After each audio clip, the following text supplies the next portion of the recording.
Hi, I'm Mara Webster with In Creative Company, and thank you so much for tuning into one of our talks today. Today, we are joined by the fantastic Rikki Hughes, who is a multiple award-winning producer and showrunner of comedy specials, award shows, television series, independent features, and so much more. She's currently the executive producer at Magic Lemonade Productions, as well as recently being the showrunner on The Fresh Prince of Bel-Air Reunion and HBO Max's The Hype. And I wanted to start by talking about your career transition early on because you initially started out working in the music industry and specifically were working internationally as well. And so had this really great opportunity to see the music landscape as a whole and really saw the digital shift that was coming and how that was going to affect the music industry, which was part of the reasoning behind your transition into kind of film and television and entertainment in the landscape that you're working in now. And I was really interested because, this side of the industry has gone with it through its own transition within the digital landscape Yes. as well. And what are some of the parallels that you have seen, and how do you think that film and television and these sorts of spaces have been better equipped to handle it than the music industry was at the time? It's a very eerie similarity. It's a very eerie similarity between the music industry's transformation into the digital world, to the digital space, and also the film and TV industry. And, the music industry was fighting it tooth and nail. But I really think that the TV and film industry actually got to witness it. And so they were a little better prepared. But I remember one of the first shows I produced was a show called Dance 360. And I remember some of the gifts that we're giving out were these from this new company called Netflix, that they wanted to give out these subscriptions. And everyone's like, why would we do that when everyone has a Blockbuster account? Like, why would we get DVDs in the mail? And I was like, well, I think it's really cool. And I said, I don't like having to get up and go somewhere. They're like, no, but it's part of the shopping experience. And I was like, well, I think it's cool. And so as part of the producers, I put it on the show.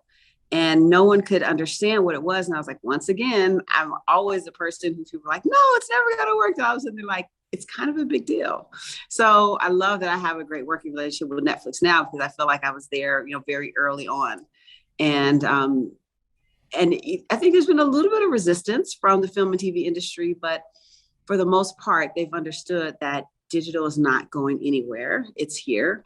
And, it's just a new way to really connect with the audience. And, with my kids, they didn't care at all about paying $300 for cable every month. They're like, no, we want to watch these little devices and forget about the big TV on the wall, And so for me, kids always led the charge of, what was really going to stick. Mhm. And you brought up that idea there where so much of it is about connecting with the audience, and the digital landscape has really, really evolved that relationship that you have. And, forgive me for using the phrase, like, as a content creator and as a producer, it's now not just about the singular piece of storytelling that you're creating. It's about the myriad of ways in which it can be a touch point for audiences in different spaces and different realms. And so how has that really evolved a lot of the work that you do, whether you're producing a comedy stand-up special with Dave Chappelle, or whether it's something like HBO's The Max, where you're not just thinking about the show or the special or the movie itself, but you're thinking about all of the different landscapes and spaces that you want to be able to tap into with that story. Well, with the streamers, it's our landscape has changed totally, because we're also not catering to an advertiser, where before, in a linear TV fashion, we were selling basically to Procter and Gamble, to all of the different companies. That's really who you were creating content for, because they were the ones that paid for it. And now in a subscription based scenario, things are different, because now you can go directly to consumers. And consumers have they're very clear about what their wants, needs, and desires are. And so, as we start to create, and even all the shows that I start to create, I always think about it with the end user in mind. So it's heavy on your mind from the beginning. Yeah. And one of the very early jobs that you had in the music industry was going on the road with artists like Warren G and with Snoop and with a whole bunch of your favorite artists. And so much of the work that you do as a producer as well in the collaborators that you're working with is really also about figuring out how you can best support their creative voice, how you can support their vision, and kind of how you can help elevate it.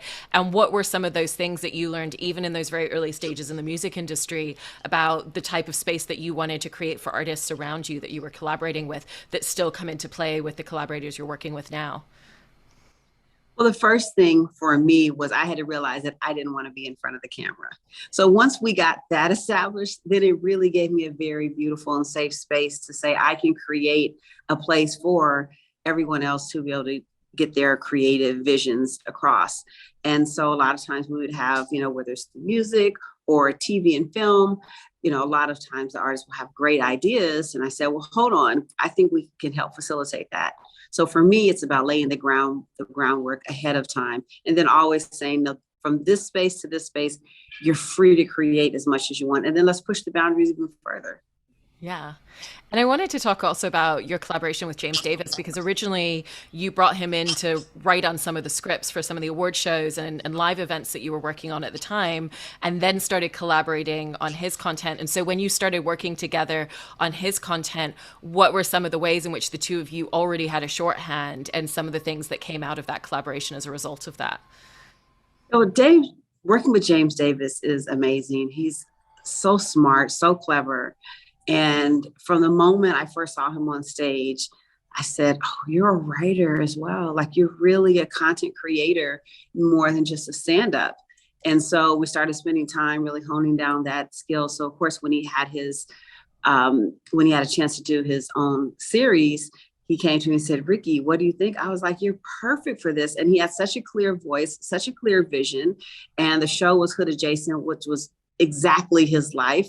A kid that had grown up with the single mom, but also grew up in a place where he was, went to private school, and his mom was an attorney, and he ended up playing golf. But he also was right down the street from Crenshaw High School. So he had, a very urban environment that was right next door to him. And so he had to, find ways to teeter. And because we grew up in the same neighborhood, I totally understood. And it was so important that we were able to get that across, because it was a new uncharted territory. Yeah. And when it comes to working with Dave Chappelle, when you look at all of his stand-up specials, at the end of the day, the format is there's a guy on stage with a microphone delivering comedic beats. And yet at the same time, it also still feels like it is really focused on audience and the intimacy of that connection. And is that something that's always been important to him as an artist to make sure that that comes across? And how does that then parlay into a lot of the choices that you and the rest of the creative team are making when you're figuring out, okay, how many cameras are we going to have? What's the placement going to be? How do we really visually want to capture this particular story? Yeah, working with Dave Chappelle is such a unique experience. And it's so much more than the guy with the microphone, just because, when it comes to how we shoot Dave, Dave likes to have a direct connection with his audience. So we try not to put a bunch of cameras in his face where it looks like, 500 cameras are there. Like, he'd rather just keep it as this intimate experience with the audience. And so what you see on the special is very curious, what you see in the special is curated for him, the environment. And so he's worked with Stan Lathan, the director, for many years. And so Stan and Dave has such a shorthand in how it's being captured. And I play my position of making sure that all the pieces are there, and that I can oversee, making sure that this vision can come alive, for both of them. I've heard that with a lot of the comedians that you work with, that they kind of say that you're the barometer. Like, if they can make you laugh with something, then that means that it really works. And what are kind of the specific parts of comedy that really kind of like tap in and really get to you? Yeah, it's funny how they always say I'm the barometer, because a lot of times when I go out to a lot of comedy clubs and I see them working out, and usually I'll say, that's funny. So if I really laugh, they're like, oh, it must really be funny. But it's only because I see a lot of comedy. I look at it a little bit different. But I don't have any one particular comedy. I love a storyteller, as you can tell with Dave Chappelle. I love someone that can tell a great story. I also love some of our comics that have some of the rapid fire jokes. And more than anything, I just like smart comedy, Yeah. you know.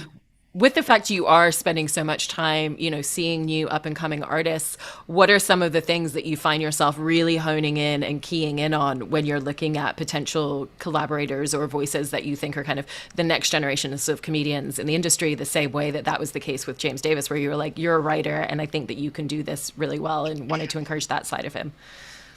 Yeah, whenever I see new artists, I always think about, is there a clear point of view?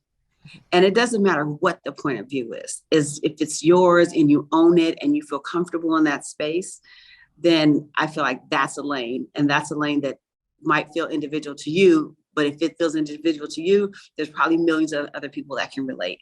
So I'm always excited, and I don't care if you're like, look, I'm a trash collector. I love collecting trash. I mean, that was a premise of the show Rock, the sitcom.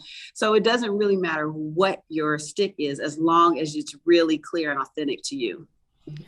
And with that idea of having a really authentic point of view as well, that also transcends into your work and your position as a producer, because you're also bringing your perspective and your point of view onto all of these projects in different ways.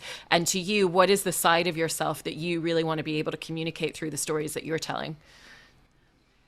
I always look for when I start to communicate with the artists and collaborate, because I say it's always a collaboration. It's never a dictatorship at all. And for me, it's really important that I encourage them to be more authentic in everything that they do and push them a little further than they think they want to go, just so they can start to see the range, because no one wants to see when you're just totally safe. Everyone wants to see when you've gone a little bit further, and the audience loves it. And so I like to create things that are new and different and not the same thing. So I hope none of the shows that I've ever created feel like they are just a mimic of something else, because I always figure out, like, how can we approach this differently?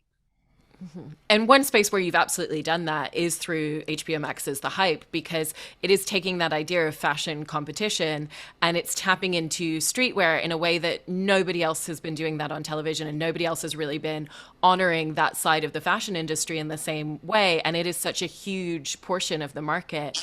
And was it really seeing how big of a market that industry was and the connectivity that it was having to audiences who weren't necessarily being served through some of the other types of television shows that were catering to the fashion industry that was the genesis of that? When it comes to streetwear, we already know it's a $158 billion industry. It's huge.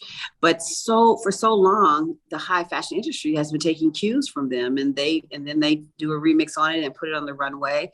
And, I just love the fact that the streetwear is the fashion of the streets, the world being translated through clothes, which I think is amazing. I think the minute you try to put your finger on it to determine what it is, it becomes something different. And that we had to honor. So when I started working with Scout and the guys that created Legendary with Rob and Dave over there, and the actual show, the person who came up with the first concept, her name was Rachel. And Rachel is amazing. And, we all got together and we were really clear that this had to be an authentic space, that this had to be unapologetically streetwear. And, even when it came down to the judges, I said, I don't want them to be called judges. I want them to be called co-signers, because what we really need is these designers need someone to co-sign to help jumpstart their careers. So even with casting was really important. I said, I don't care if they're the funniest or the greatest for TV or look like TV. I want us to lead with strict talent first. Like, can they create? And later it's great if they're good TV, but the biggest thing is, can they create? Do they have this creativity to translate this voice of the streets? Yeah. And the next big thing was also looking at, the fact that a lot of music spaces weren't tapping into, again, hip hop and R&B music, which is about a quarter of the music market as well. And again, just wasn't being tapped into in the same way. So when it came to creating and show running The Hype, did you find that there were a lot of parallels between those two shows for you, and lessons that you learned working on Next Big Thing that you really wanted to carry across into it? Yeah, well, working with Next Big Thing, I mean, it was dramatically different, but the premise of what I wanted to do was the same. The biggest difference is that with HBO Max, they were amazing partners and they were willing to trust my vision, to lean into it, to say, I might not get it, Rikki, but I trust you. And so we were able to have the show look different, to feel different, for the music to be curated, to be different. Like the music you hear on The Hype is, there's no library music in there. Like all of that show, there's specifically curated music.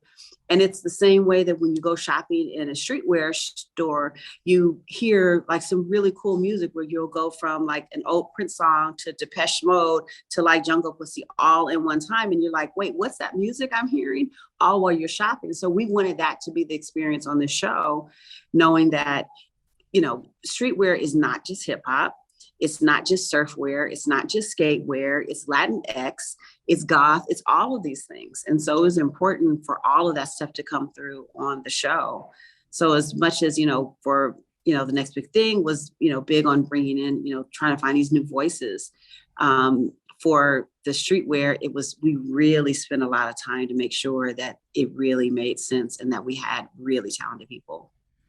It also feels like these types of shows, well, that it's not just about the story that we're telling on screen and television, that it is really about giving creators and giving artists the tools that they're going to need beyond their time on the show in figuring out their career as a whole, the types of stories that they want to tell through what they're creating.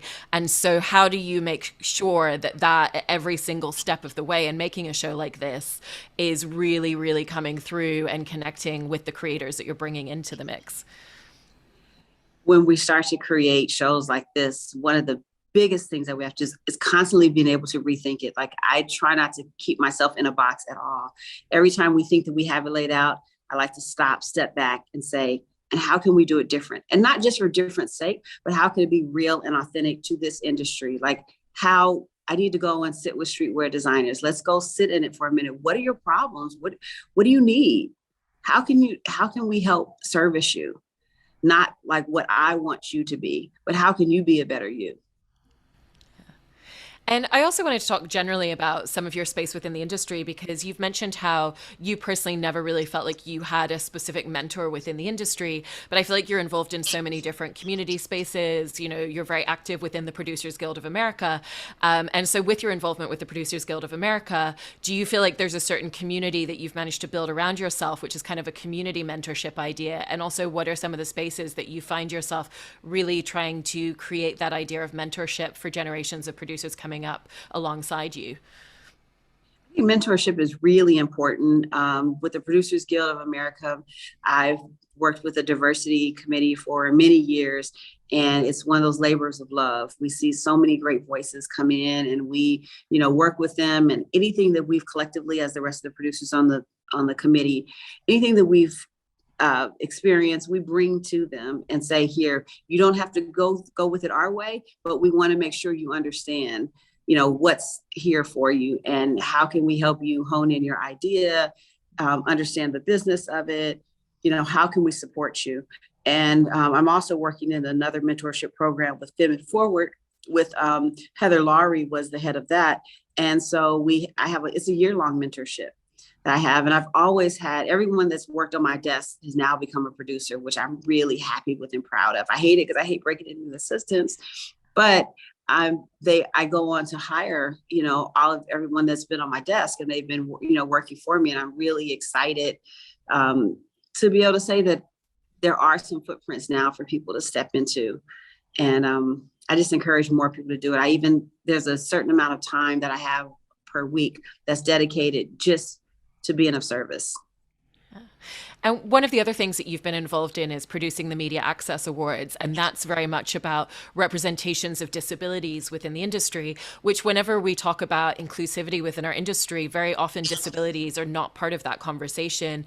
And so what are some of the spaces where you've seen the most common blind spots in terms of representation for disability, and some of the spaces where, you know, producing the Media Access Awards has really kind of been helping to course correct in different ways in the industry? I love producing the Media Access Award. I do it every year.